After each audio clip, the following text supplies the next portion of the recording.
Good day everyone. I am Januel Binukalan from BSIT 1D, and today I will present my case study about data communication and networking system using the food delivery app Foodpanda.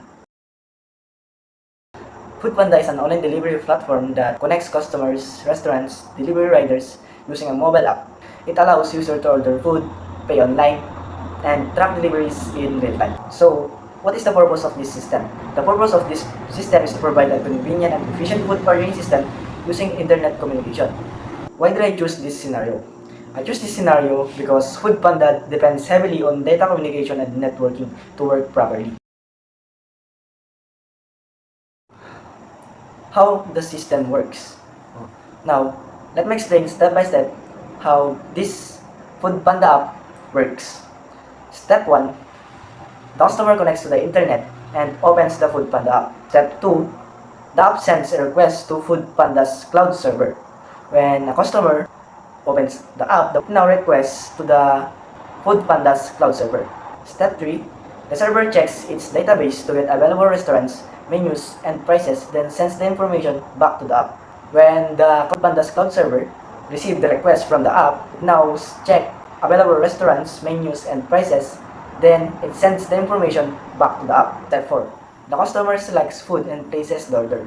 After the Foodpanda's cloud server sends the information back to the app of the customer, now the customer selects food and places the order. Step 5, the order information is encrypted for security and sent to the server. After the customer places the order, now it was encrypted for security and sent to the server. Step 6, the server sends the order details to the restaurant so they can prepare the food. Now, after it was encrypted, the server sends the details to the restaurant so they will prepare the food of the customer. Then step 7, the delivery rider is notified to the rider app and accepts the order. Step 8, the rider delivers the food using GPS tracking. The location is sent in real time to the server and shown in the customer's app. Step 9, after delivery, the payment system verifies the payment and sends confirmation to both the customer and the system. So, who are the users involved in the system? So, there are three main users involved: the customer, delivery rider, and the restaurant. Customer is the person who orders and pays for the food. The delivery rider delivers the food safely on time, and the restaurant, the one who prepares the food and ordered by the customer. So what are the types of data transmitted? Customer information, order details, payment data, GPS tracking location, and the transaction confirmations. What is data communication? According to STUF 2025, data communication is the process of transferring data from one place to another or between two locations. It allows electronic and digital data to move between two networks, no matter where the two are located geographically, what the data contains, or what format they are in. Even if we are far from each other, still it allows the information to travel between devices. Foodpanda uses different types of networks: wide area network or WAN, cellular network 4G or 5G, local area network or LAN, and last, cloud network infrastructure. Why is that networking is very important? Networking is very important because it allows real-time ordering, enables GPS tracking, supports secure online payments, and connects thousands of users at the same time. Without networking, Foodpanda cannot operate.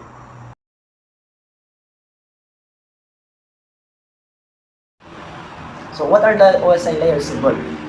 First, the physical layer, data link layer, network layer, transport layer, session layer, presentation layer, and the application layer. How this layer works in the Foodpanda app. First, the physical layer. The physical layer handles the actual transmission of data through Wi-Fi, mobile networks, and fiber optic cables.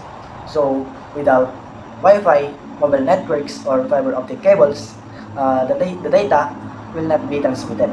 Then, the data link layer. It ensures data is delivered correctly within the local network using MAC address. Then, the network layer uses IP address to send data across the internet. This layer gives an IP address to the data, and then the data was sent across the internet. Transport layer. There are two components of transport layer, the TCP and UDP. TCP, Transport Control Protocol, and UDP, User Datagram Protocol. Session layer maintains the connection between the app and the server. Even if the customer browse for restaurants, menus, and prices, the communication between the server and the customer it was still maintained. Presentation layer. It secures data using SSL and TLS encryption to protect customer information. In this layer, it protects customers' passwords and payments. So what are the TCP/IP model involves? First, the application layer, transport layer, internet layer, and lastly, the network access layer. Application layer uses HTTP or HTTPS to send and receive data. The HTTP helps you to open browser, and the HTTPS helps to secure your info or encrypt your info. The transport layer, there are two components of transport layer, the TCP and UDP. Then next, the internet layer uses IP address to route data. The data was given an IP address, then it routes to the network, across the network. Then network access layer uses Wi-Fi or mobile networks to send data. What are the protocols that have been used? So, HTTP, HTTPS. The second one, TCP, UDP, and DNS. So, HTTP or Hypertext Transfer Protocol, HTTPS, Hypertext Transfer Protocol Security. This was used for communication between the client and the server. TCP or Transport Control Protocol, it ensures reliable delivery of order and payment data. UDP or User Datagram Protocol, used for real-time GPS tracking. This is might not that accurate but fast. And the TCP, it might be slow but it is accurate and the data was delivered correctly. Lastly, the DNS. It translates domain names into IP addresses. So what is the transmission mode used in this scenario? The transmission mode used in this scenario is full duplex. When a user uses the Foodpanda app, the communication is two-way and simultaneous. This is full duplex because the customer and the server the receiving and the sending happens at the same time without waiting the other side to finish. What are the transmission media used? There are two components of transmission media, which is the guided media and unguided media. Guided media, there are two examples, the fiber optic cables and the Ethernet. Next one, the unguided media. Wi-Fi signals. When using Foodpanda app at home, the phone needs to connect to Wi-Fi. This Wi-Fi carries your order to the internet provider. Next one, mobile network or maybe 5G or 4G. When outside, to access the app, the user must use mobile data. This wireless network transmits your order to Foodpanda server in real time. So this is the step-by-step explanation of how data communication flow from sender to receiver. The application layer. The application layer, when the user is done of choosing, the customer places the order. Then the presentation layer. In this layer, it protects the sensitive info of the customer from the hackers. Then session layer. This layer makes sure that there's an active communication between the customer's app and the Foodpanda server. Transport layer. In this layer, the data is divided into smaller segments.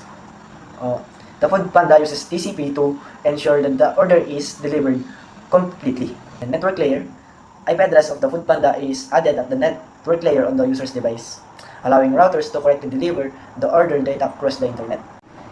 The data link layer. In this layer, places data info frames and was given a MAC address so it can travel within a network.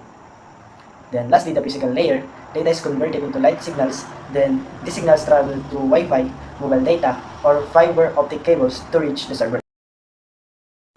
In conclusion, Foodpanda is a real-life example of how modern applications depend on data communication and networking.